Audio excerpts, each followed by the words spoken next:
Soulmates and Kundalini. Okay.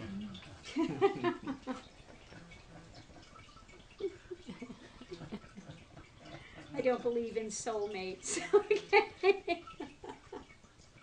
Yes, there can be somebody that you're very much attracted to. There can be somebody you've had a lot of the same types of experiences as, that you can relate to, that's comfortable. But this idea of soulmates, there's only one underneath all of this. Okay? There's not a divisionary of many. So this idea of soulmates is, now if you want to do the path, fine. You want to have a relationship, okay. That's well and good and fine. But people out there are thinking, oh, I need to find my soulmate to complete me. No, the only soulmate you need to find to complete you is what is underneath this idea of ego thinking it needs to find something outside to grasp onto to make it feel better about itself. Okay? And relationships are another headache. They can be a blessing on one level. On another level, they will push every button you have. They will find a way to push every single button you have. Buttons you didn't know you had, they will find. Okay? So it's up to individuals here. If they want to go and be in relationships, okay, they're going to go be in relationships. But if you're going to walk the razor's edge, you can't be involved in, all the sex and all of the lust and all of this, stirring up, because it stirs up the mind.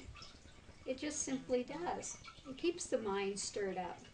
So this is why we opened the other part of the ashram, the dancing hearts, because it's just the way it is. And there have been some people here that have experienced that, and they don't understand the difference until they get out of it, and then they see the difference. So on that note, I will go ahead and let Sachi speak a little on this. She's had some experience with it.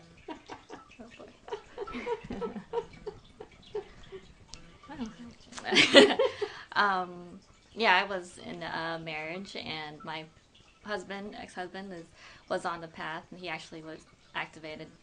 His Kundalini was activated, and then he activated me. And what happened was he fell away from the path, and I even just got more devoted. And it did come to a time where it was almost me, him or the path. And I just, it was easy. I'm not an easy answer, but I just knew in my heart that which direction I had to go in. And it was by the grace of the gurus who told me to take a little break and really think about what was important to me and what I valued in a marriage and a relationship. And beyond just the path, it wasn't really, all those values weren't shared. So, but finally getting out of it, you really see what was underneath and how much turmoil and drama, as much as it was happy, in many ways, it was a lot of mental preoccupation about the other, about my spouse. And that's exactly the point. There is a lot of mental preoccupation with the relationship. There cannot not be, unless you happen to be in a very long-term marriage where all of that kind of superficial stuff has died out, okay? And basically you're long-term roommates at that point, and you have your own other separate interests, and that's something different. Then that person can be more fully on the path. They're not being driven by this relationship.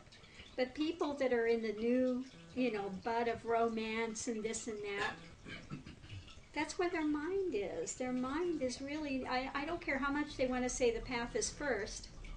If the path were really first, they wouldn't be in the relationship in the first place. So, let's just get clear with things, Now, there are very few people that can have a couple that's on the path together that are very devoted, and their focus can be singular, very focused on the path. But that's rare. That's very rare. It's very rare. So, once again, it depends on where you're at. We have people, and they'll be on the path, and then the significant other, their partner, gets threatened by the path. And that happens because as one moves further ahead, they no longer want to do small talk.